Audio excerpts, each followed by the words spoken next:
Where do you think these images are from? You could be forgiven for thinking they're from Nazi Germany at the height of the Third Reich. But they're not. This is America. In February of 1939, 20,000 fascists assembled in the heart of New York City at Madison Square Garden. The event was billed as a pro-American rally, organized by the German-American Bund, hoping to spread Nazi ideals in the United States. At the time the rally was held, Nazi Germany was already operating concentration camps. News of the persecution of Jews had been front page on American papers, but the American government had been slow to condemn Nazi Germany, and anti-Semitism and anti-immigrant sentiments were still popular. I pledge undivided allegiance to the flag of the United States of America and the republic for which it stands, one nation, indivisible, with liberty and justice for all.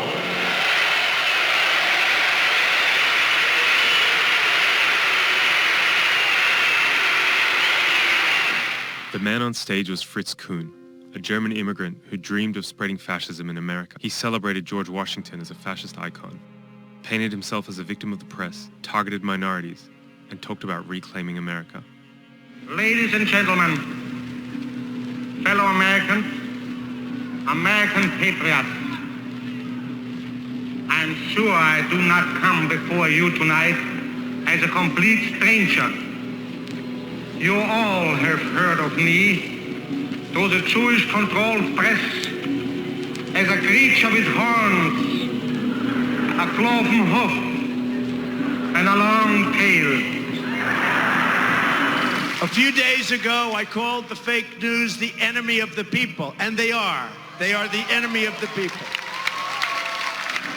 We, with American ideals, demand that our government shall be returned to the American people who founded it.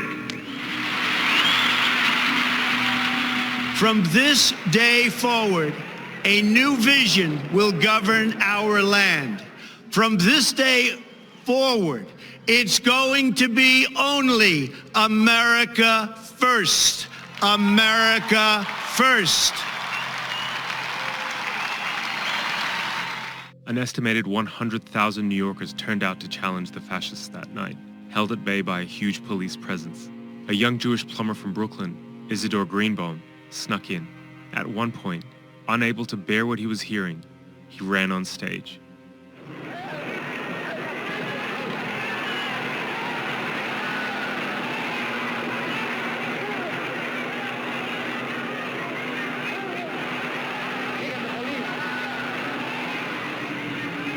I love the old days, you know? You know what I hate? There's a guy totally disruptive, throwing punches. We're not allowed to punch back anymore. I love the old days. You know what they used to do to guys like that when they were in a place like this? They'd be carried out on a stretcher, folks.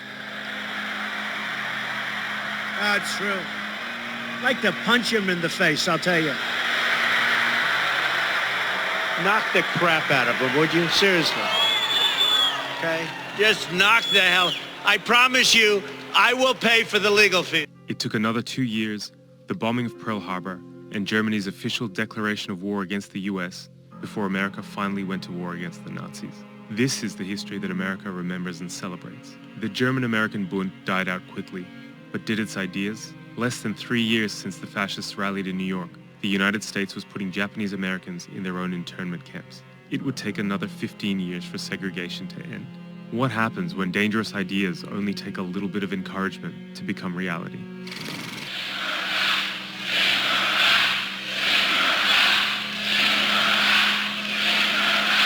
What happens when we allow violent, damaging, and racist ideas to flourish in public discourse under the guise of free speech? Fritz Kuhn might be long gone, but what happens when the man on stage preaching hate is the president?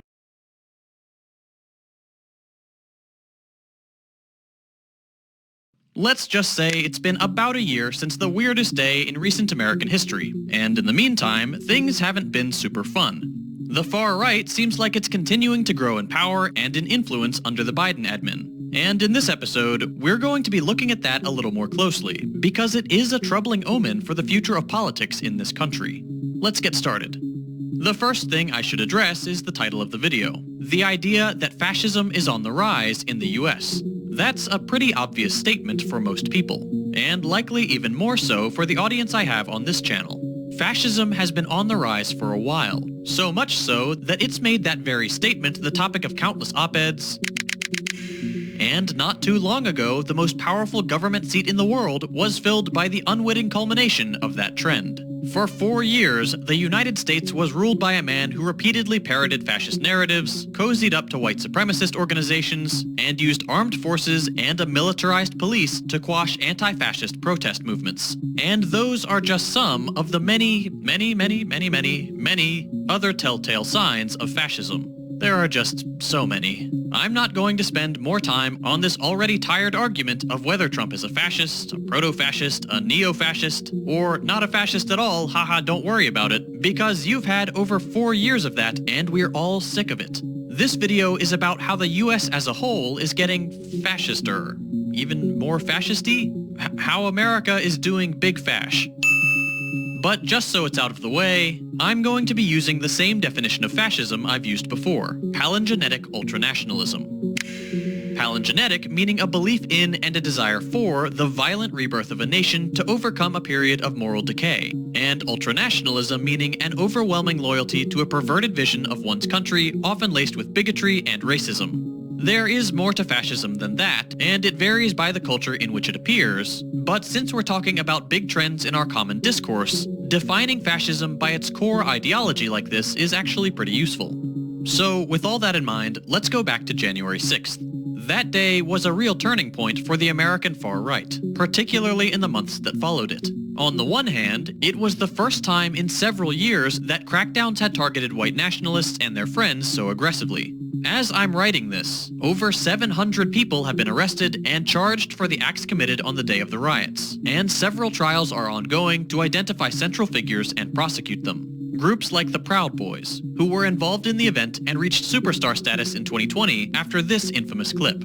Stand back and stand by, but I'll tell you what, somebody's got to do something about Antifa and the left, because this is not a right... Not only have public shows of force by the far right increased, not only do already white supremacist police forces get infiltrated by even more extremist group members, the overall trajectory of the far right movement in the US in general has been growth. Massive growth. And the reason the far right has grown so much is because it has successfully coalesced under a few key narratives that it has been able to mainstream in greater American political culture.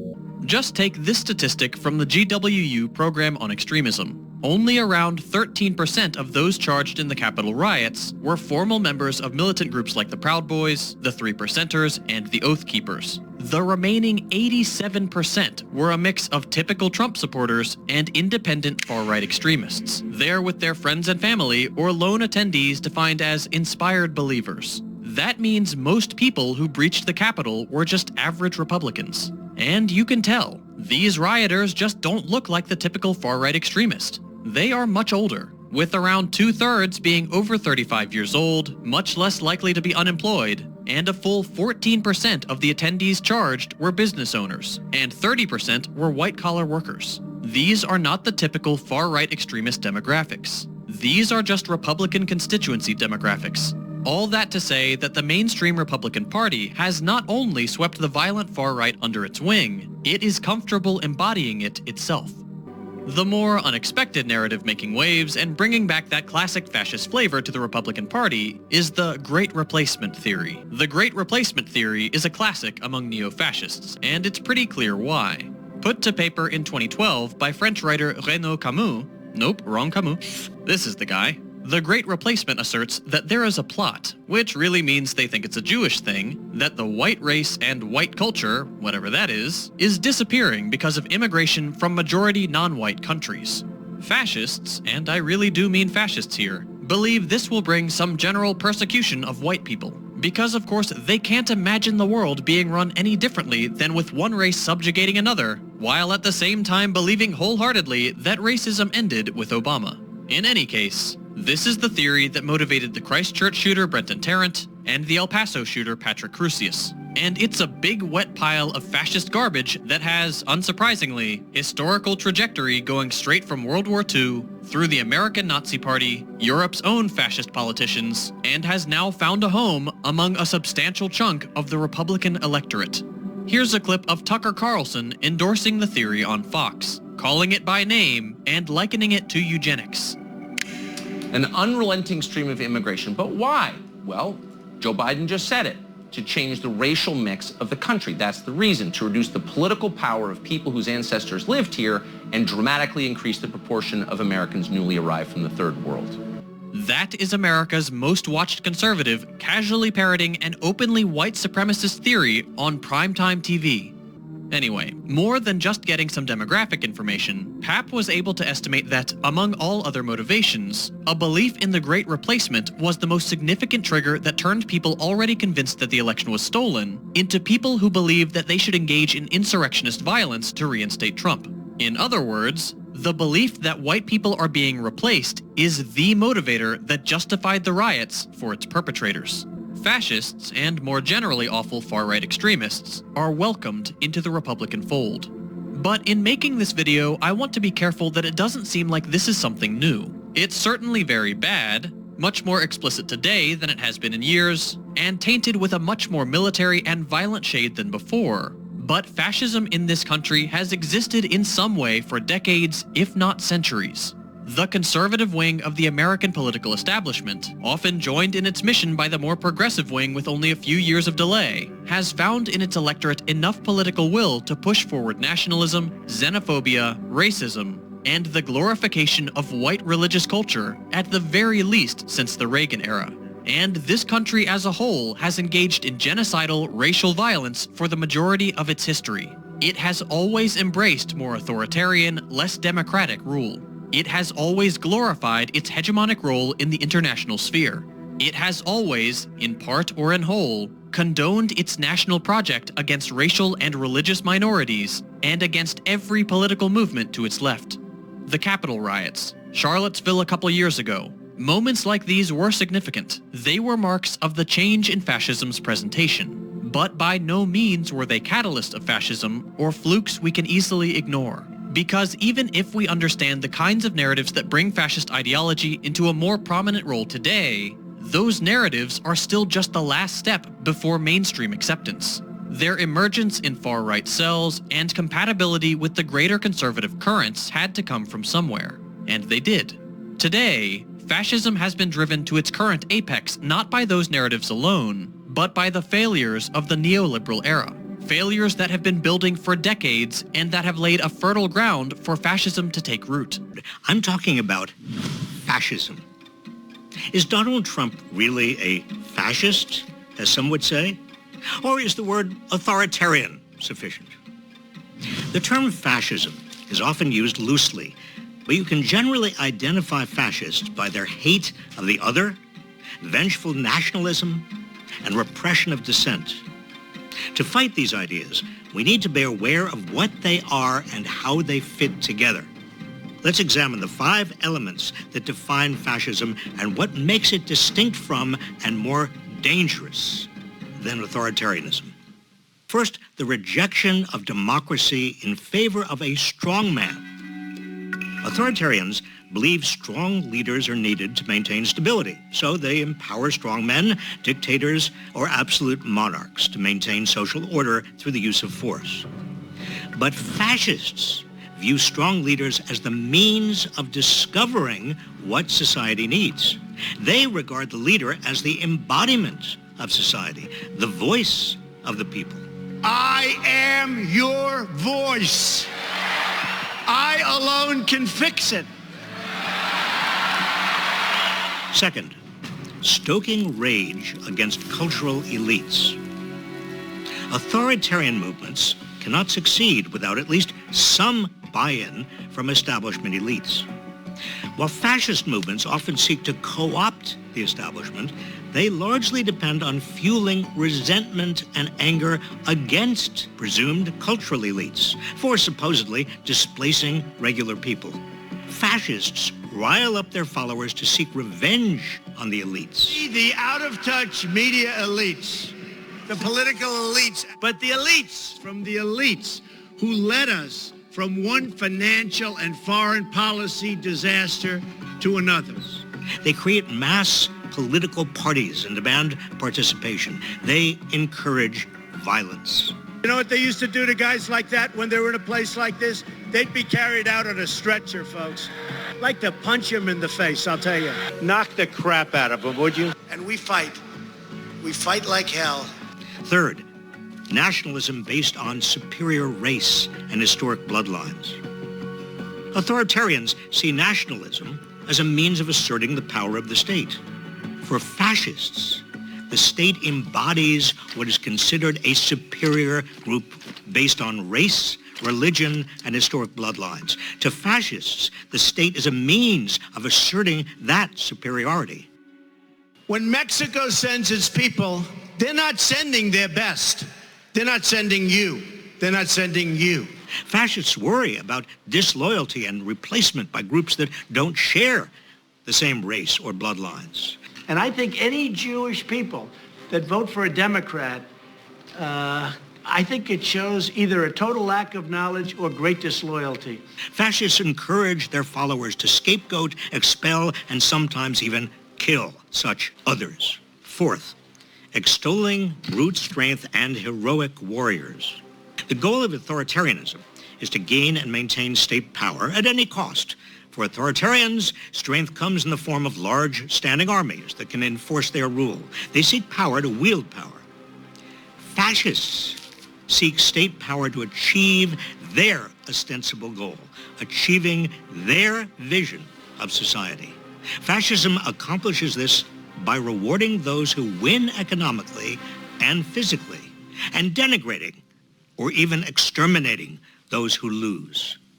Fascism depends on organized bullying, a form of social Darwinism. Our people are tougher and stronger and meaner and smarter. For the fascist, war and violence are means of strengthening society by culling the weak and glorifying heroic warriors. I am your warrior. I am your justice. And I am your retribution. I am your retribution. Fifth and finally, disdain of women and LGBTQ plus people. Authoritarianism imposes hierarchies. It's about order. Fascism's idea of order is organized around a particular hierarchy of male dominance. The fascist heroic warrior is male. Women are relegated to subservient roles. In fascism, anything that challenges the traditional heroic male roles of protector, provider, and controller of the family is considered a threat to the social order. Fascism seeks to eliminate homosexuals, non-binary, transgender, and queer people because they are thought to challenge or weaken the heroic male warrior. I will ask Congress to pass a bill establishing that the only genders recognized by the United States government are male and female, and they are assigned at birth. These 5 elements of fascism fit together and reinforce each other. Rejection of democracy in favor of a strong man depends on galvanizing popular rage. Popular rage draws on a nationalism based on a supposed superior race or ethnicity.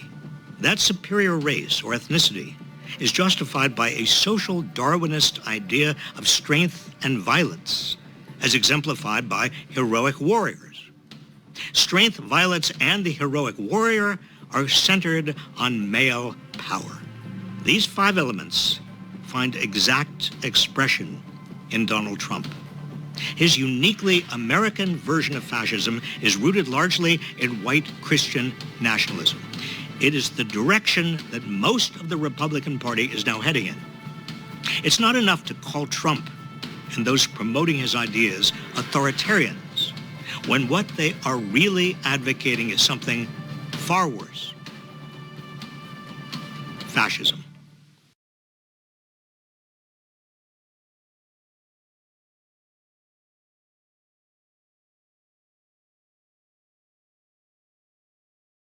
Fascist.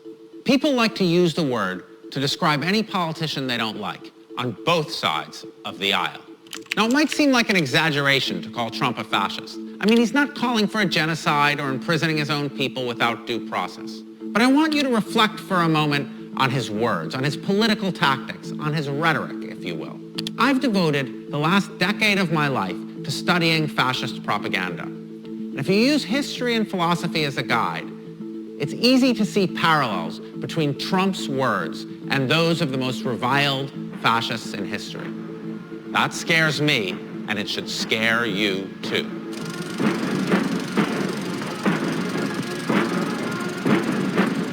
We flirted with fascism before. They wore Hitler's uniforms, but they wrapped themselves in the American flag.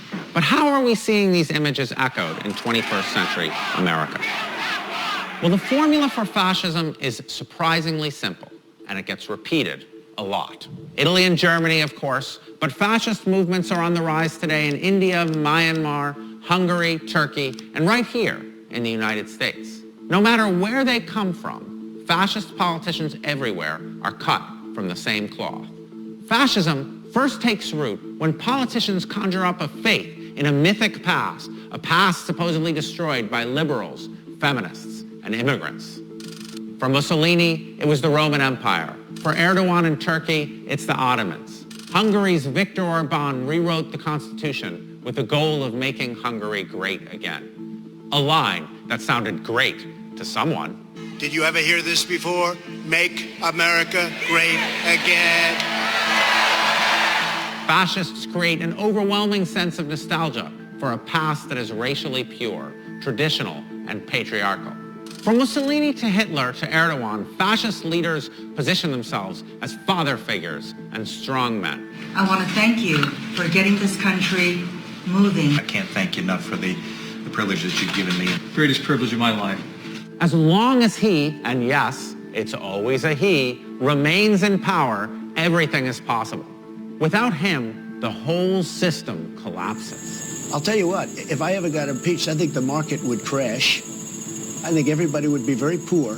Once you've got your mythic past, you need the next ingredient, division. Whether it's between Germans and Jews, Hindus and Muslims, citizens and foreigners, whites and blacks, fascists succeed by turning groups against each other. The Nazis said Jews had no value because they supposedly did no mental or physical work. In Myanmar, the Rohingya have been denounced as rapists and criminals, a line which will sound familiar to many Mexicans. They're bringing drugs, they're bringing crime, they're rapists, and some, I assume, are good people. When you divide, it's easier to control. Once fascism has taken root, it spreads through propaganda, and in particular, a kind of anti-intellectualism. They can make anything bad because they are the fake, disgusting news. Fascists attack the truth because truth is central to a free democracy. It's somebody's version of the truth, not the truth. Truth is truth. I don't mean to go like... No, it isn't truth. Truth isn't truth. This environment creates a petri dish for conspiracy theories. Have you seen this symbol at a Trump rally recently? It's a sign for a popular online conspiracy theory that the deep state is working to bring down Trump. It's not a million miles away from Viktor Orban's wild campaigns against a global Jewish conspiracy. Nagy testű ragadozók úszkálnak a vízben. Ez így Soros György határokon átnyúló birodalma, rengeteg pénzzel és nemzetközi nehéz tüzérséggel. With truth under attack and lies running wild, no one can agree on what's true anymore, and fascists love it when that happens. You might think I'm trying to frighten you by making these parallels. And do you know what? I am. My parents survived the Holocaust. And my grandmother, in her memoir, wrote about how Jews in Germany didn't see the Nazi threat until it was too late. In 1937, we were still able to leave the country, she wrote. We could still live in our homes. We could still worship in our temples. We were in a ghetto, but the majority of our people were still alive. I want you to be scared. Because if you're not worried about encroaching fascism in America, before long, it will start to feel normal. And when that happens, we're all in trouble. Hail Trump! Hail our people! Hail victory! Hail Trump! Hail our people! Hail victory! America was built by and for the white Christian people of this nation.